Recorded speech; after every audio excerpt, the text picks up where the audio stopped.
यदि रेल की पटरियों पर करंट लगा दिया जाए तो क्या होगा? और एक ऐसा गांव जहां एक भी पुरुष नहीं है और यदि कोई पुरुष गांव में जाने की कोशिश करे तो उसे पुलिस द्वारा गिरफ्तार किया जाता है। किस देश में है ये अनोखा गांव? और क्या आपने भारत के भूतिया घर को पहले कभी देखा है? आज हम आपको दिखाएंगे। और क्या आपको पता है रात के समय में कुत्ते कुछ गाड़ियों के पीछे क्यों भागते हैं? और क्या आपने इस तरीके के अजीबोगरीब घर को पहले कभी देखा है? देखने के लिए बने रहिए हमारे आज के इस वीडियो के साथ अंत तक। नंबर 9। अरे ये घर पलट कैसे गया? इस तस्वीर को देखकर सबसे पहले आपने यही सोचा होगा। अगर आप अब भी यही सोच रहे हैं कि ये घर उलट कैसे गया तो भाई साहब सोचना बंद कीजिए और इस वीडियो पर ध्यान दीजिए। ये घर उल्टा नहीं है बल्कि इसका निर्माण ही इसी तरीके से किया गया है। ये जर्मनी का पहला उल्टा घर है। इस बिल्डिंग का निर्माण 2008 में किया गया है। इस बिल्डिंग के डिजाइनर क्लाउजियस गोलोस और सेबेस्टियन मिकिसियुक है। घर में दाखिल होने वाली सीढ़ी को छोड़कर सब कुछ पलटी हुई है। बेंच, व्हील बैरो और बाइसिकल तो पलटी हुई तो है ही, साथ ही घर के अंदर सोफा, किचन फर्नीचर और पेंटिंग्स भी पलटे हुए हैं। इस घर के अंदर दाखिल होने पर ऐसा लगता है जैसे इस घर के अंदर ग्रेविटी है ही नहीं। इंजीनियर और आर्किटेक्ट की ये कलाकारी कमाल की है। इस कलाकारी के लिए एक लाइक तो बनता है। नंबर 8। क्या आपने कभी सोचा है कि यदि रेल की पटरी पर करंट लगा दी जाए तो फिर इन पटरियों के माध्यम से बिजली कितनी दूर तक जाएगी? यदि आप इस सवाल के बारे में सोचा है तो फिर इसका जवाब भी आपके मन में आया होगा और वो जवाब ये होगा कि रेल की पटरी जितनी लंबी होगी बिजली इतनी दूर तक ही जाएगी। मतलब अगर एक रेल की पटरी दो शहरों के बीच हो जिसके बीच की दूरी 1000 किलोमीटर हो तो फिर ये बिजली 1000 किलोमीटर तक ही जाएगी ना। लेकिन ऐसा बिल्कुल नहीं होगा। यदि हम रेल की पटरी पर करंट लगा दे तो फिर ये करंट बमुश्किल कुछ मीटर तक ही जाएगा। ऐसा इसलिए होगा क्योंकि रेल की पटरियां जमीन से जुड़ी हुई होती हैं। जमीन से जुड़े होने के कारण ये अर्थिंग सिस्टम की तरह काम करेगा और करंट ज्यादा दूर तक फैलने के बजाय जमीन के नीचे चला जाएगा। मतलब रेल की पटरी में करंट लगाने से कुछ भी नहीं होगा। हाँ, जो इंसान उस जगह के बिल्कुल करीब हो उसे थोड़ा झटका महसूस होगा। नंबर 7। रात के समय में कुत्तों के द्वारा कार या बाइक का पीछा करते हुए तो आपने देखा होगा, लेकिन कुत्ते सड़क से गुजरने वाले सभी गाड़ियों का पीछा नहीं करते बल्कि वो कुछ ही गाड़ियों के पीछे भागते हैं। आखिर ऐसा क्यों? इसके पीछे की वजह ये है कि कुत्ते अपने इलाके को लेकर काफी ज्यादा पॉजिटिव होते हैं। यदि उनके इलाके में उनके समूह के अलावा कोई दूसरा कुत्ता आ जाए तो फिर वो उन पर हमलावर हो जाते हैं और अपने इसी स्वभाव की वजह से कुत्ते कुछ गाड़ियों का पीछा करते हैं। दरअसल कुत्तों की आदत होती है कि वो गाड़ियों के टायर पर टॉयलेट कर देते हैं जिसकी स्मेल लंबे समय तक रहती है। अब कुत्तों की स्मेल करने की क्षमता कितनी तेज होती है ये बताने की जरूरत नहीं। तो जब कोई गाड़ी सड़क से गुजरती है और कोई दूसरा कुत्ता उस गाड़ी के टायर पर टॉयलेट कर चुका होता है तो फिर उसकी स्मेल की वजह से कुत्तों को लगता है कि कोई नया कुत्ता उनके इलाके में घुसपैठ कर चुका है। इस नए कुत्ते को पकड़ने के मकसद से ही ये कुत्ते गाड़ियों का पीछा करने लग जाते हैं। नंबर 6। हैदराबाद के कुंदन बाग इलाके में स्थित इस घर को हैदराबाद का सबसे भूतिया जगह माना जाता है और इसके पीछे की कहानी काफी खौफनाक है। स्थानीय लोगों के अनुसार एक लुटेरा इस घर में लूटपाट करने के मकसद से गया, लेकिन उसने इस घर में 3 महिलाओं की लाश देखी। इसमें 2 बेटी और एक माँ थी। लुटेरे ने पुलिस को इसके बारे में सूचना दी।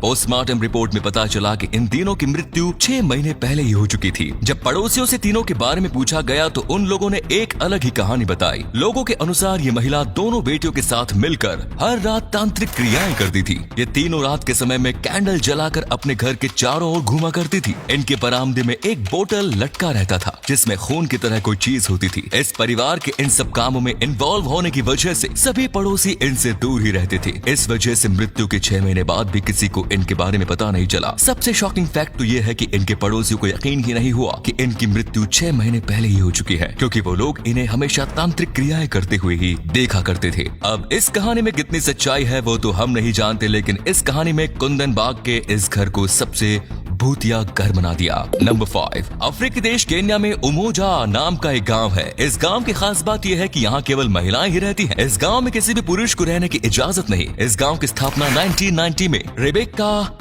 लोलो सोले नाम की महिला ने किया। इस गांव की स्थापना करने का मकसद उन महिलाओं को घर मुहैया कराना था जो हिंसा से ग्रसित थी। किसी भी प्रकार की हिंसा से ग्रसित महिलाएं यहाँ आकर रह सकती हैं। इस गांव में वैसी लड़कियों को भी आसरा दिया जाता है जिसका परिवार जबरदस्ती उसकी शादी कराना चाहता है। इस गांव की महिलाएं पूरी तरह से आजाद होकर अपनी जिंदगी जीती हैं। यदि कोई पुरुष इस गांव में घुसने की कोशिश करे तो उसे गिरफ्तार करके जेल भेज दिया जाता है। नंबर 4, यदि आपको जुड़वा बच्चे पाने का शौक है तो फिर आप केरल के कोढ़ीनी गाँव में जा सकते हैं। इस गाँव में आपकी ये ख्वाहिश पूरी हो सकती है, क्योंकि पूरी दुनिया में सबसे ज्यादा जुड़वा बच्चों का जन्म इसी गाँव में होता है। इस वजह से इस गाँव को ट्विन विलेज के नाम से भी जाना जाता है। पूरी दुनिया में सबसे ज्यादा जुड़वा बच्चे जन्म लेने वाले देशों की लिस्ट में बेनिन पहले नंबर पर है, लेकिन इस गाँव ने सबसे ज्यादा जुड़वा बच्चों के मामले में बेनिन को भी पीछे छोड़ दिया। बेनिन में प्रत्येक 1000 बच्चों पर 27 जुड़वा बच्चों का जन्म होता है। वहीं कोढ़िनी गांव में प्रत्येक 1000 पर 42 जुड़वा बच्चों का जन्म होता है। लगभग 2000 की आबादी वाले इस गांव में 550 से ज्यादा जुड़वा बच्चे हैं। इतने सारे जुड़वा बच्चों को देखकर गांव वालों को तो काफी ज्यादा कंफ्यूजन होता होगा।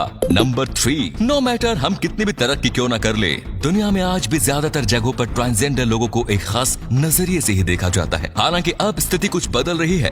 भले ही बदलाव की रफ्तार धीमी हो, लेकिन बदलाव तो हो ही रहा है। इस बदलाव का एक बेहतरीन उदाहरण है स्वाति बेदान बारुआ है। स्वाति असम राज्य की पहली ट्रांसजेंडर जज बन चुकी है। ओवरऑल ये हमारे देश की तीसरी ट्रांसजेंडर जज है। पश्चिम बंगाल की जोईता मोंडल देश की सबसे पहली ट्रांसजेंडर जज बनी थी। इनके बाद महाराष्ट्र की विद्या कैम्बल देश की दूसरी ट्रांसजेंडर जज बनी और अब स्वाति तीसरी ट्रांसजेंडर जज बनकर इस सिलसिले को आगे बढ़ा रही है। हम आशा करते हैं कि ट्रांसजेंडर लोग ऐसे ही आगे बढ़ते रहें और देश की तरक्की में अपना योगदान दें। ज्योति, विद्या और स्वाति जैसे लोगों के लिए एक लाइक तो बनता है। नंबर 2, ब्लूटूथ का उपयोग तो हम सब करते हैं, लेकिन क्या आप इनके नाम के पीछे का इतिहास जानते हैं? ब्लूटूथ का नाम जिस शख्स के नाम से प्रेरित है, उनका काम भी कुछ हद तक ब्लूटूथ जैसा ही था। मतलब कि दो चीजों को जोड़ने का। ब्लूटूथ का नाम स्कैंडिनाविया के राजा हेराल्ड ब्लूटूथ के नाम पर रखा गया। हेराल्ड ब्लूटूथ 958 से 986 तक स्कैंडिनाविया के राजा थे। इन्होंने अपने शासनकाल में शांति पूर्वक स्वीडन और नॉर्वे को जोड़कर एक कर दिया था। ब्लूटूथ का लोगो भी उस दौर में उपयोग किए जाने वाले रूनिक अल्फाबेट के H और B लेटर को मिलाकर बनाया गया। नंबर 1, समुद्र में फेंके जा रहे प्लास्टिक के कचरे को कम करने की दिशा में एडिडास ने एक सराहनीय कदम उठाया। एडिडास समुद्र में फेंके जा रहे प्लास्टिक के बोतल को इकट्ठा करके उनसे जूते बना रहा है। एक जोड़ी जूते बनाने के लिए 11 प्लास्टिक की बोतलों की जरूरत पड़ती है। प्लास्टिक के कचरों से बने ये जूते काफी अट्रैक्टिव और मजबूत होते हैं। इस कंपनी ने 2017 में प्लास्टिक से बने ऐसे ही 10 लाख जोड़ी जूते बेचे। यदि बाकी कंपनी भी एडिडास के नक्शे कदम पर चलने लगे तो फिर प्लास्टिक के कचरे की समस्या काफी हद तक कम हो सकती है। तो उम्मीद है आज की वीडियो पसंद आई होगी आपको। अगर पसंद आई तो लाइक कीजिए, कमेंट कीजिए, शेयर कीजिए और इसी तरह के इंटरेस्टिंग फैक्ट्स देखते रहने के लिए चैनल को सब्सक्राइब जरूर करें। धन्यवाद।